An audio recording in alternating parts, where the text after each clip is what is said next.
Hello, friends from the comic book and manga world. My name is G, And I'm Hector. and we're here to go over the May 12th, 2025 FOC. Hector and I, we work for Penguin Random House, so the titles that you'll see today are those that we sell around the world. Aside from this YouTube channel, we're also on Facebook, Instagram, and on X at PRH International Comics, where we'll post our news and updates on those channels, so definitely check us out on those platforms. And yeah, I guess we'll go ahead and get started with our picks for this week. Yep. And moving forward is First, it's mine, right? yes. And this is Midst, Tales from the Cosmos. And it features stories from third person. And I'll explain who third person is. But this is goes out on sale in August, 29.99. This, if you don't know what Midst is, like I didn't know until I saw this title, but now I'm become a fan. It's a very popular podcast about um, this world. Uh, Sort of, it's very sci-fi and it's other world, and the stories, the way they happen. Third person is a group of these three narrators, and at first you don't. I guess when the podcast came out, that people didn't know who they were, and they narrate alternately these stories in this world, and they are. I'm gonna talk a little bit about what it is later, but it became so popular that the parent company for Critical Role bought it, and then they re-released the first couple of seasons. I think there was two seasons of it under their banner, and remaster, and also on their YouTube channel and other social media channels and all that. And then they commissioned a third, or they pay for them to do a third season. That was also very successful. And I believe last year at the end they did the last four season. And now we get this graphic novel adaptation of a few of the stories, three of the stories from there. The creators are Alejandro. No, sorry. And the creators are Colin. Sorry, you can see them now. Colin Lorimer, Jamie Walls, and Kendra Wells. And then the illustrations of the stories inside are handled by Alejandro Aragon, Aviv Orr, and Vash Taylor, and mentions the others. I couldn't find the names of the others, but apparently there's more illustrators, probably the colorists and all that. Anyways, so I'm not gonna go into the stories, but I listened to a couple of the podcasts of the episodes. They're very it's very interesting because it's a very cool experience where you listen in, and they're just the three narrators with music in the background, just basically describing what's happening and the characters. They're basically sort of like reading the story for you, but they do it in a very dynamic way. But the stories are also really amazing, and throughout them they describe this very amazing sort of wondrous world, other world, but also it's very chaotic, and there's a lot of like drama, horror, a lot of humor in it too. So it's uh it's very cool. I love that they're adapting this. I'm gonna keep listening to this podcast because I'm obsessed now, and now they're doing this. Like I said, this graphic novel collection of three other stories. I think one of the stories was already released last year as a comic book series, like 4 or 5 issues. But this is gonna collect Address Unknown, then it's gonna collect Mist, the Valor Farmer, and Myths, Ripples, and then also it's gonna have sketchbook material. So it's a very cool collection. Fans of Critical Role and what they did and what they do, but also huge fans of like sci-fi and sort of like not straight up horror. It's not like aliens the franchise, I mean, or anything like that. It's more, or Predator or anything like that. It's more of uh I'm looking for the word. Oh, space western, because you're sort of in the a lost frontier a space and people living there and making cities in this strange world. And a lot of things happen. The elements and creatures and things get in the way of surviving. So it's very, very cool. I highly recommend listening to the podcast. I think if you're a fan of sci-fi, you're definitely gonna become a fan like I am. And I can't wait to have a graphic novel. I forgot. The next slide, you're gonna see some of the illustrations. I don't know exactly which artist did what, and they're from two different stories, but I wanted to share so you get an idea.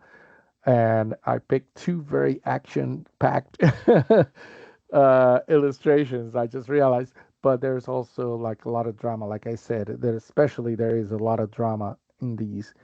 So there you go. That's my first pick. Right, moving on to cover picks for this week. I chose to pick Runaways, issue one. This is the Scott Forbes variant. We have the Runaways at the skate Yeah, park. I just like the modernized clothing. I don't know.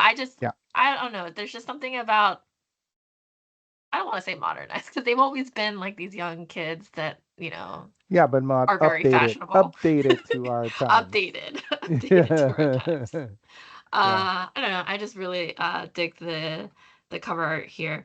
And so we have the Runaways returning this June. Now this is part of the One World Under Doom, so it is a tie-in comic book series. And of course, we have returning to One Runaways, the writer Rainbow Rowell, who was really big on the young adult fiction scene back in the day, but then also did like comics like Runaways, for instance, but also did work on She-Hulk. And then we have the Eisner Award-winning artist, Casagrande, if I'm pronouncing Elena the last Casagrande. name. Yep. Yes, yes. And so we have this creative team on this issue, nope, number one. So really excited. And we continue with Red Before Black number 6. This is cover D. This is a 1 in 25 incentive. And this is by Jorge Fornes, and it's obviously full art, as you can see. And you see here the main characters of this story, Val and I forget the name of the Leo, sort of hanging out, smoking, leaning against the car, with I think that's the Miami skyline across the bay. It could be the Tampa one. I have to catch up with this book, but it takes place obviously in Florida. It is written by Stephanie Phillips, who is amazing, and I love everything she does. And this, I am reading this. I have been picking up since issue one, and it's I'm not going to tell you the whole story, but it's basically sort of like in the description they call it like uh unpredictable outlaw couple since the best outlaw couple since Harley and Ivy. And it's you get that vibe. You get a Thelma and Louise sort of vibe from it. One is Val is a disgraced FBI veteran, and she kind of goes to Florida and meets Leo, who's sort of an outlaw, and then they have these criminal organizations sort of they get in trouble and they have to run for their lives, and like they're doing some investigations and all of that. But it is a very good crime story, crime thriller. It is very, very dramatic, funny in a Florida way because crazy things happen in Florida, and you see a lot of that in this comic. And it's very fun. It is illustrated by it is illustrated I forgot who it was illustrated by.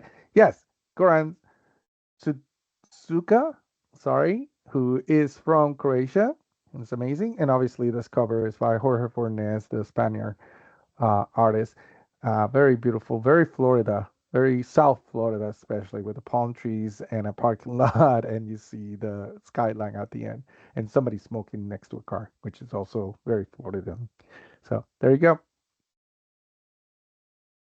We have a jump scare, issue number 4. I did mention this before, but of course I had to mention it because these covers have been really gorgeous. This cover Mhm. art is done by Danny Luckert. And just to reiterate sort of the premise here, we have Jump Scare is basically an alter ego of Allie Perry, who's basically this young woman who has the power to instantly create any weapon from horror films she's seen. We have, again, Colin Bunn on writing here. It's unsurprising that I picked title from him again. And I just like that we have, like, given the concept of, like, deadly weapons that she could create and like conjure up. I just like that we have a cover with this like really cute bird. Yes, I just love it. So yeah. So and it's just a gorgeous cover in itself. So excellent.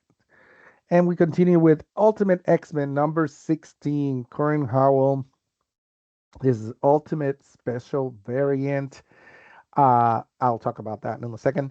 But this is obviously an amazing image of Nico, Sister Grimm, uh, who is part of the Runaways. I always, don't know yeah. if it's in the new book, but yeah, it's one of the Runaways. But she's also part of the Ultimate X-Men storyline by the amazing Peach Momoko, of course. I think we picked so many covers from this series.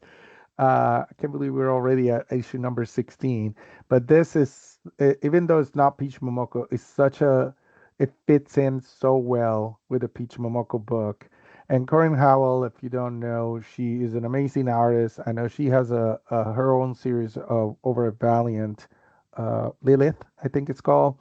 And if you go online, you can check out her art. Is very beautiful and creepy at the same time, which fits in again with what with Peach Momoko's style. And you can see here Nico sort of in a cocoon or being eaten by a creature. I don't know. Or she's trying not to get eaten with her staff, kind of protecting herself with this like tentacle creature with many, many eyes and teeth.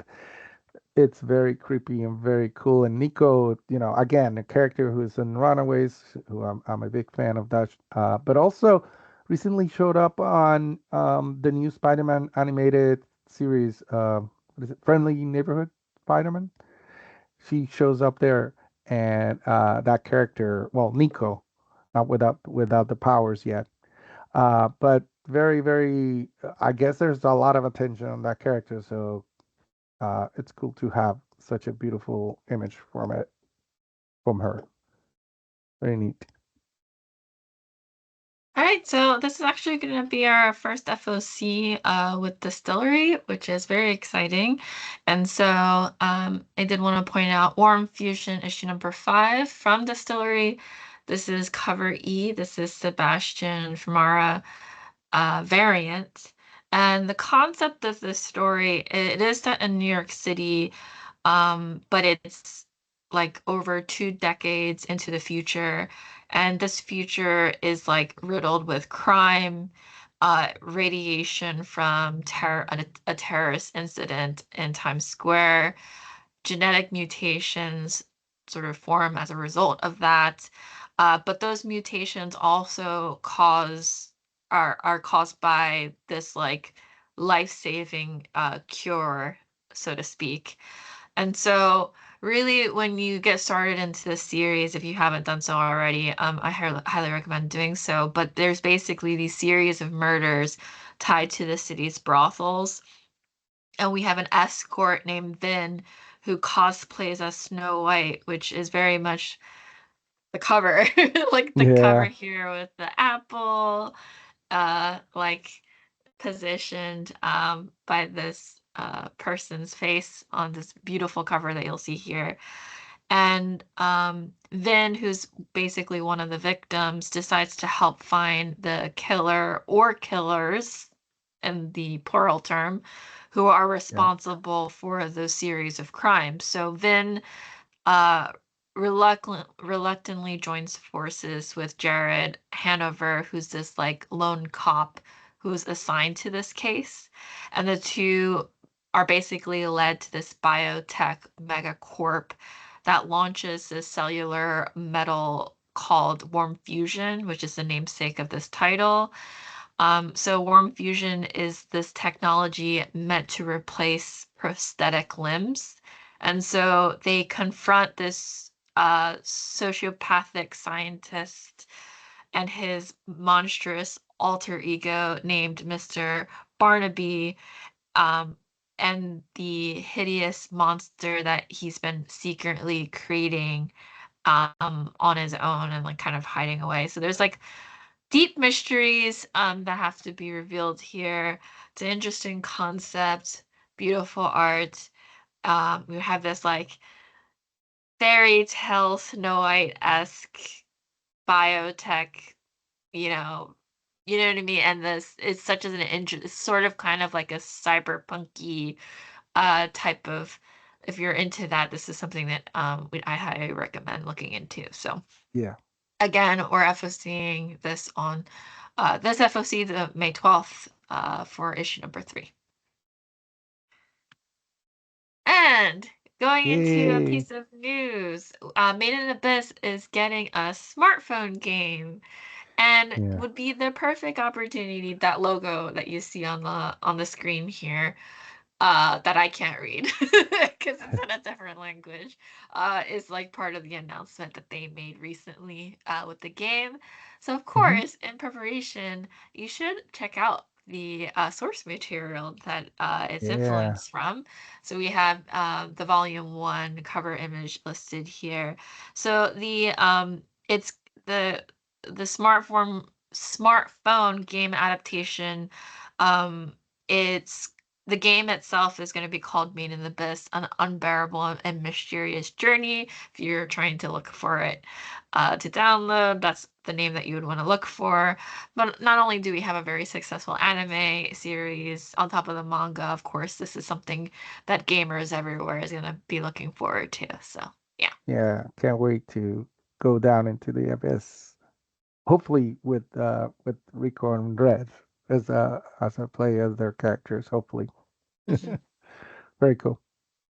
And that's it for this week. Thank you all for joining us. As always, we enjoy doing these videos. So, as always, comment down below on what you'll be interested in picking up this week. Any comments? We're very welcome to hear your thoughts. And as always, check out our other videos on our channel and also our social media links shown in the description below. Thank you. And that's it for today. Bye, everyone. Bye. Take care.